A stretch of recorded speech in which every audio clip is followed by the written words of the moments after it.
Yan po ang cycle. Yan ang natural cycle. Kaso, ang nangyari, naputol dito.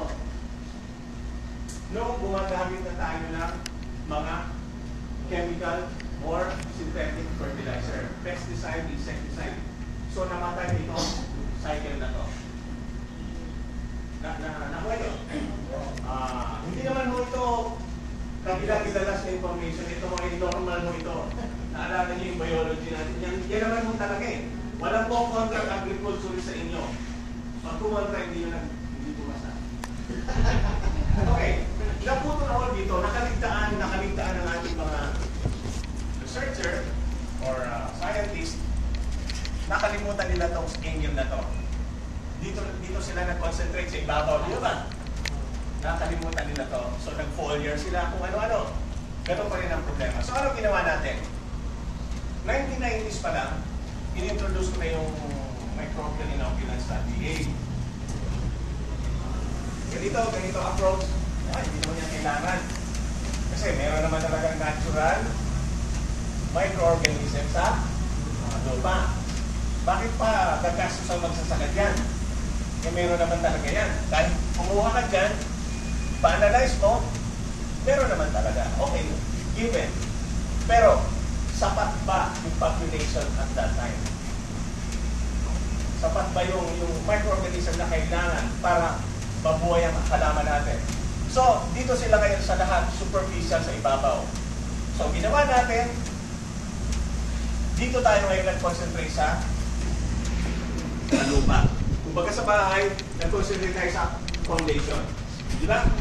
Kahit anong ganda sa ibabaw, kung mahina ang pundasyon, baliwala ang tinayo natin. So, doon tayo sa pundasyon, sa soil. Ano ginawa natin? Sabi nila, para magkaroon ng microorganism, gumamit kayo ng organic fertilizer. So, sako-sako, nila nila, ayaw nang magsasaka. Ayaw nila kasi matagal daw ang effect. Mabagal daw mahina daw ang ani, at ang daming trabaho. Yun mo sa bukid, di ba, sa gitna, dala-dala mo, ilang sako yan. So, kakakwento, nag-research tayo, nakakausap natin ang magsasaka. Ang ginawa ko natin ay, okay, nabibigatan pala kayo. Nababagalan kayo sa effect ng binibili yung microorganism, organic fertilizer. Ganito na lang ang gagawin natin. Sa isang hektarya, ito lang. Hindi 20 sako. Diba? Isang sako na lang, bigin mo lang, dalhin mo sa gitna, makakagawa ka ng sarili mo organic fertilizer using yung rice straw, yung dayami. Huwag mo lang sunugin yung dayami. Kasi, pag sinunog mo yung dayami, sayang yung 30%. Pag hindi mo sinunog ang dayami, meron ka na kagad 30% na kailangan mong NPK sa cropping season na yun. Okay? Paano kung wala ng dayami? Paano kung wala ng dayami? Wala naman mong problema. Okay, isa-isa lang. So, kailangan huwag mong sunugin yung dayami kasi sayang naman yung 30% na ibibigay niya. So, ilang sakong fertilizer ang nakukonsumo mo? Balita nyo sa isang hektarya? Ano? Kayo, ilang sako kayo? Sa Palawan po, 6 hanggang 20 bags? 20 bags. Per hectare. Per cropping?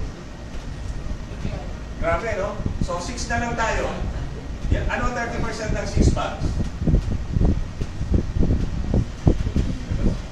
Diba? Dalawang sako? Dalawang sako na lang, diba?